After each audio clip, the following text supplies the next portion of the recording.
This video is brought to you by Zarrakan Productions, an umbrella group composed of multiple shows and an archive of over 5,000 videos covering a wide variety of topics.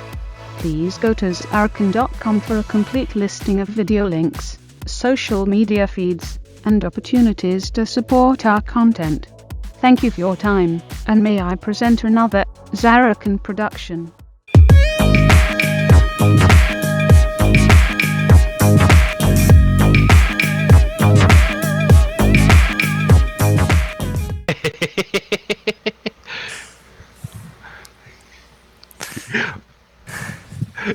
But nonetheless, we do have an action-packed show for you folks tonight.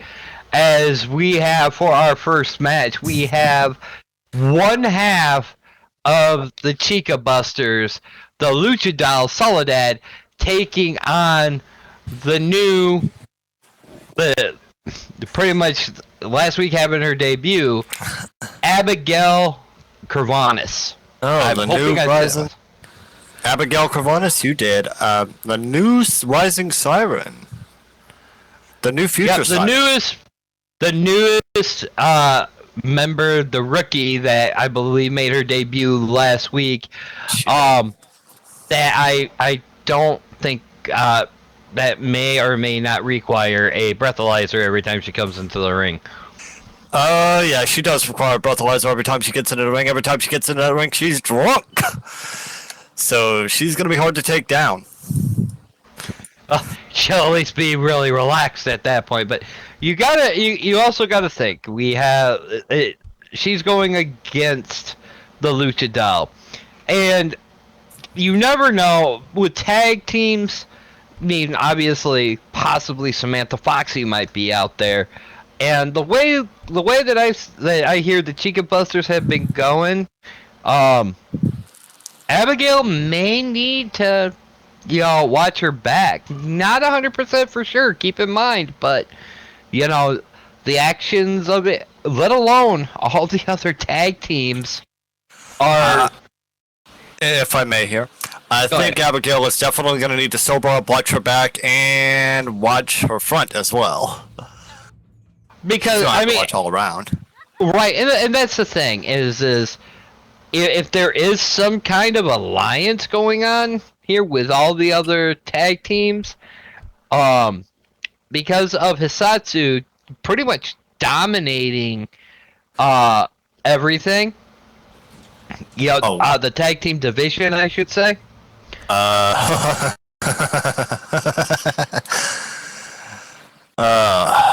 Man, you've missed a lot, haven't you? Yeah, I have. I haven't been here in a while, like I said. Oh my goodness, have you missed a lot. Hisatsu's running roughshod over tag team divisions. Oh my god. But, and that's the thing, is each one of the tag teams involved in this whole alliance thing is... has been basically, if I remember correctly, has been a victim of Hisatsu's methods of madness. They've been victims of Hisatsu's rampage. We're in the asylum, the inmates are loose, let's not put it lightly. Remember, Ree, he's the one that said it, not me. Ray can come after me later.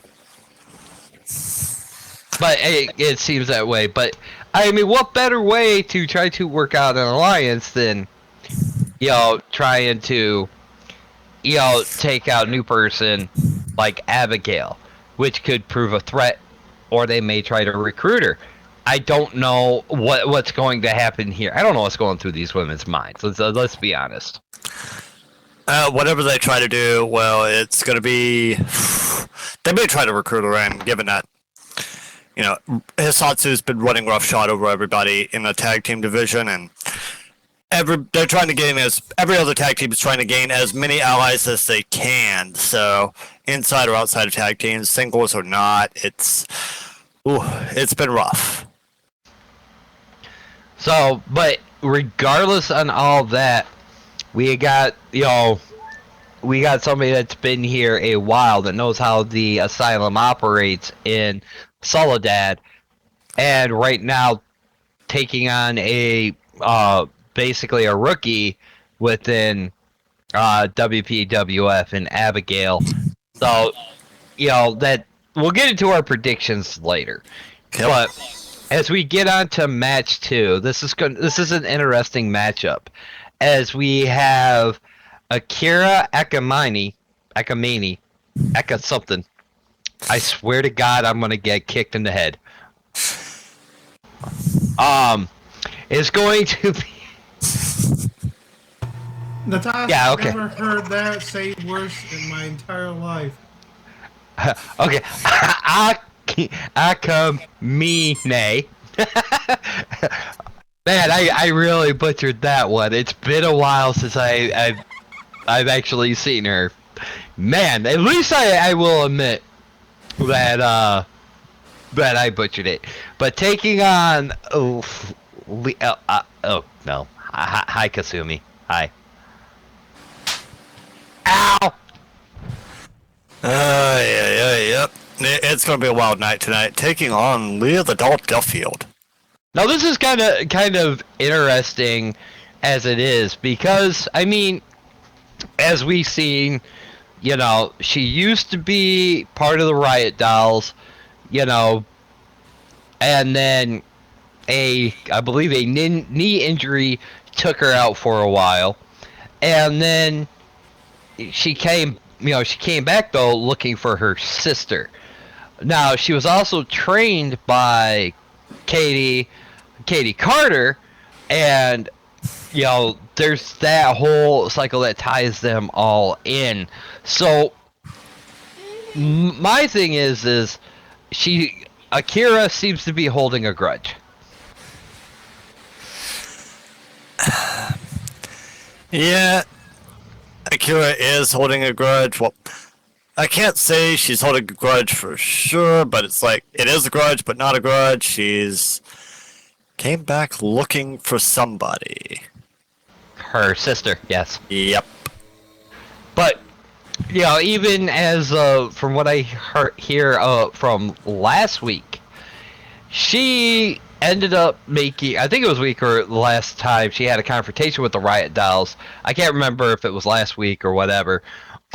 They just kind of flow together. She made it a point to really say that they didn't help her. There was no help from the rest of the Riot Dolls. So yeah, there is a massive grudge being held there because of something that couldn't be helped with, or we'll just have to wait and see on that one, I think. See what's going on. I'm not sure what's going on. I mean, I haven't been here that long to know exactly what the real story is behind all of that.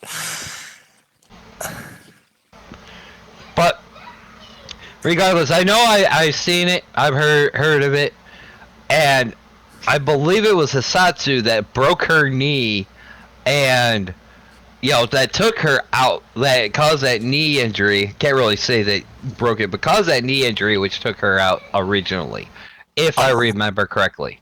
Another victim of Hisatsu? What? Nope. Yeah. Well, I was Akane's sister. Akira's sister, Akane. Oh, okay. Koi broke her leg on Hisatsu's. That's what you messed up. There you go. Y'all let me pay attention to my own shows. I ain't been here in a while. I'm going by hearsay, okay? Relying on sources, and sometimes my sources are wrong. But yes, it was apparently it was her sister leg that was broken by Koi at the behest of Hisatsu. Still another victim of Hisatsu there. My goodness. Technically, yes, I will agree with you there, as Koi has been under the tutelage of Rikurahara and Chiyoko, or Hisatsu. I technically consider her part of Hisatsu, even if it is a small part. Yep. Let's move along. We have about 17 minutes. Dude, we got plenty of time. You're right. We good. Okay, and of course, our main event for the evening is we have a triple threat, as we do have, another part of the Chica Busters, the Dark Siren, Samantha Foxy, taking on the underdog from the underground, Kimberly Smith, and will be taking on Escarlata. Now, I will say this. Kimberly put up one hell of a fight, knocking out Karma Star last week in an Underground Rules match. Yep. I mean, it was what? It was a cage match, Underground Rules? Yep. Cage match, Underground Rules, win by knockout, or I believe tap out. And neither lady could escape the cage, and Karma Star got knocked out. Oh, I mean, to be fair, and once again, not taking anything away from Karma Star. I mean, she's got many backgrounds. She's got many, many different backgrounds. Everything from, boxing to MMA. You name it, she's probably done it. Oh, she's definitely got it.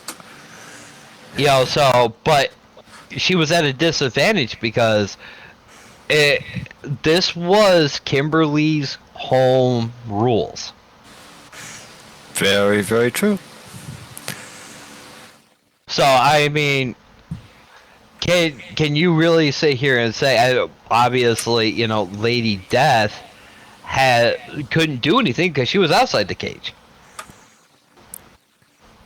Well, I mean, I'm still not going to take away from Karma Star on this one. She was very impressive, and she was close to winning that match too.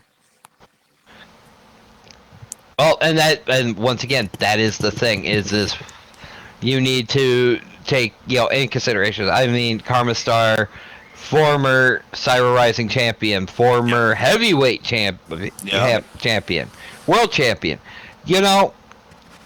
and keep that bravado there, Kim, because I'm sorry, you haven't trained with her. But, I mean, yes, to say the least, Karma Star almost won the match last week, and she put on one hell of a fight against Kimberly Smith, and it was just a straight back and forth the whole way through. Yeah, it's just finally turned around, and it was a match like that is who wants it more, and whose body can keep up with it. That's always the big key factors there, and apparently, Kim, being the scrappy little thing she is, she wanted it more. Yep, and her body. It's once again, like I said, home rules. But then we got and then I'm sorry. Enough about last week's match. I mean, Escarlata has also been making waves and showing luchador skills week after week. So, definitely the Dark Siren is up against two very, very tough competitors in this match. And, of course, those two competitors also, roasting each other at the same time. Triple threat rules.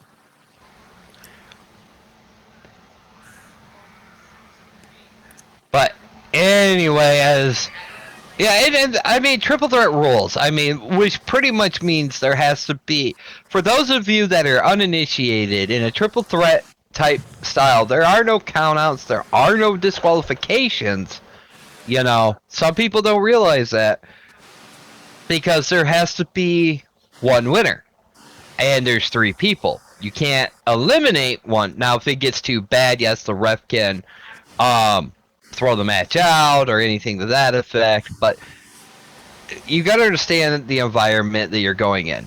I don't know about the lucha style of Escarlata being a big factor in this, but because of the fact of there's 2 people in there, and it's once again, skill is, I'm not taking away from Escarlata. Let's say that. Yeah, there's a lot of Ladas there.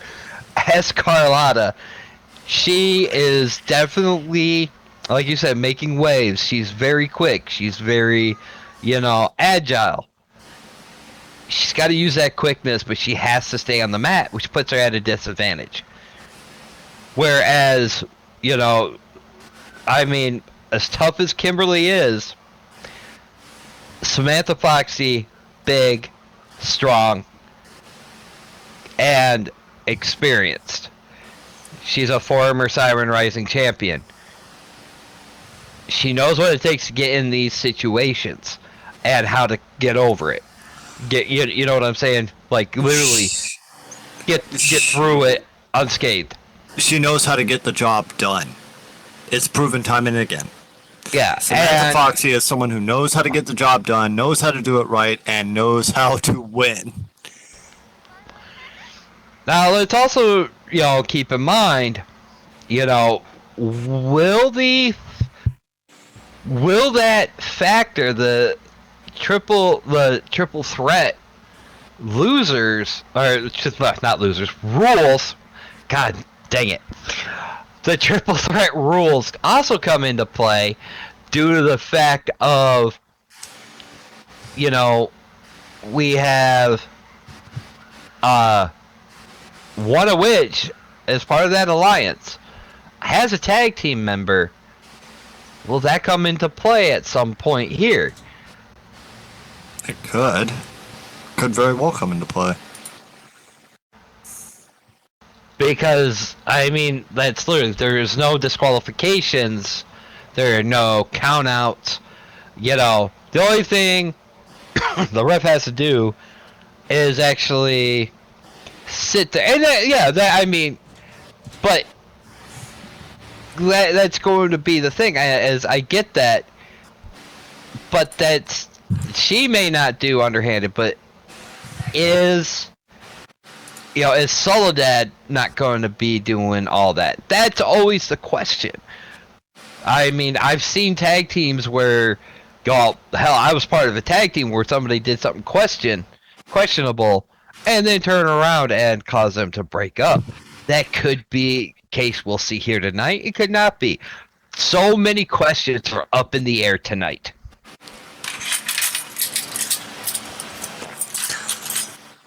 I think where the Chica Busters are concerned, I think 4 songs in their entrance theme say it all.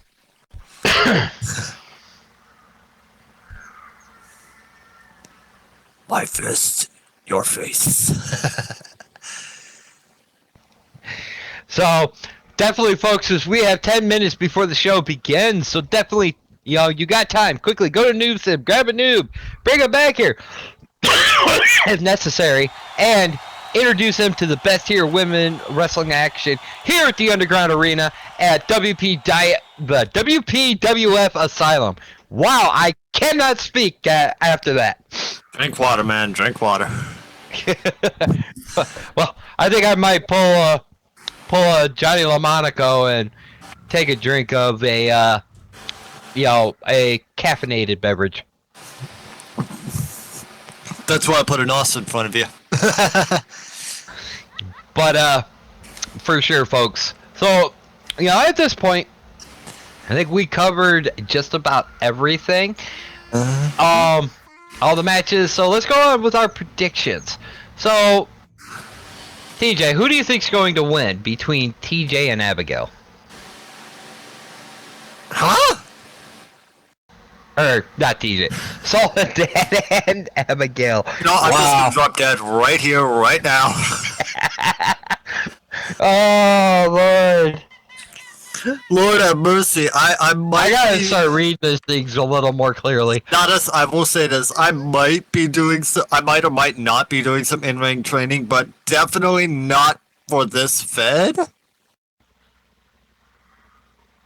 Because it's all women. I'm a male, of course. So Soledad versus Abigail. Yes, that's what I meant. Yeah. Abigail is still very, very new, but she made a decent showing last week, even though she was drunk, and she's usually drunk. I mean, Pirate, they're going to have a drink on them or two. So she's going to be very loose, and she's going to be very hard to pin down. But I think Soledad might have it. She might have enough there to be able to deal with that. As much as potential as Abigail shows, okay?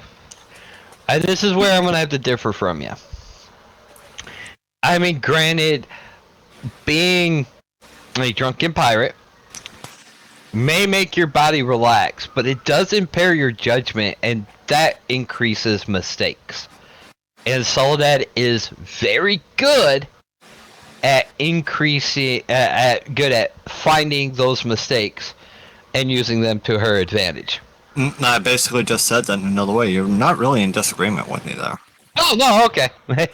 Yeah, I did say Soledad would have it. I mean, I think yes, Soledad, with her experience and her skill and everything, she has it.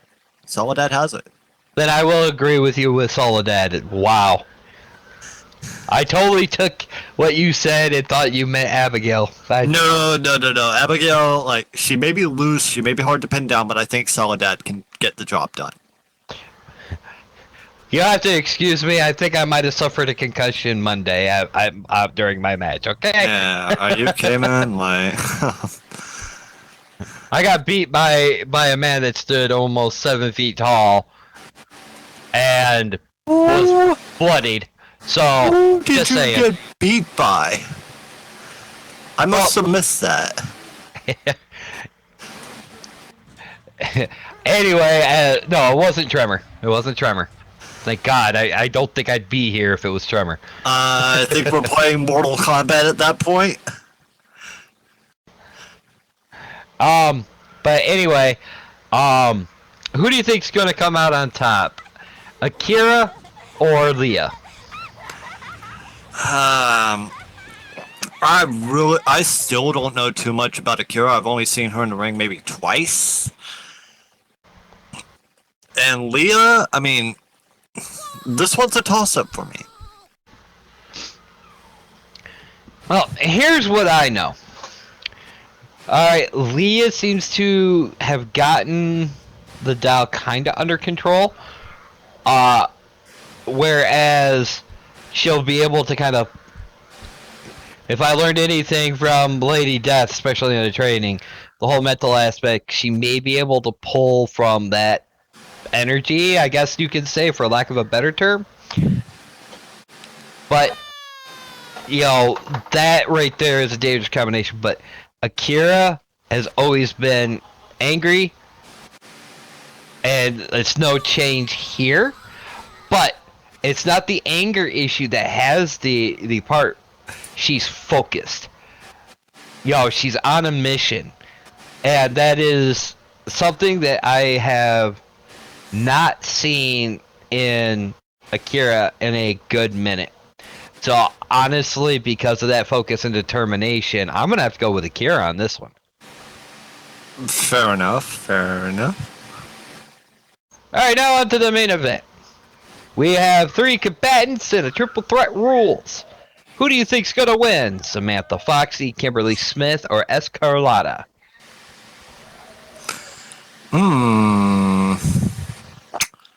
Interesting question. I mean, part of me wants to give it to Samantha Foxy. She's very big. She's a big, voluptuous woman, but she's also very, very agile in the ring. She is quick and holds a lot of strength to her. Kimberly Smith, she's very, very scrappy, very, very, tenacious. She can go at it for a long time. She really wants it. She always really wants it. She wants that victory. So she's going to be hard to beat. And then Escarlata, again, another very, very tenacious, woman, to say the least. She's seems to have been around the block quite a bit here, even here in the asylum. This is a hard one to pick.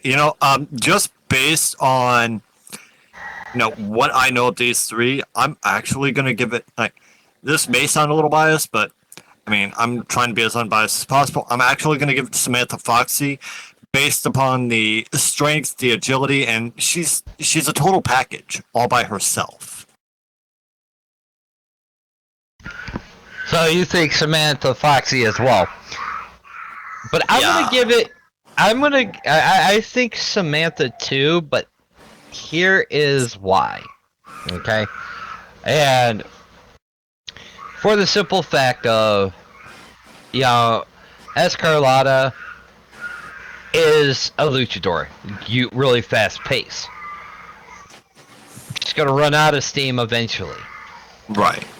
Kimberly is a lone wolf. She's going to attack. She's a scrapper, but she hasn't gathered that concept of needing to, join with outside forces to beat a common enemy. Now, mind you, this is just my opinion. Whether that's true or not, totally another story. But my observations. Whereas,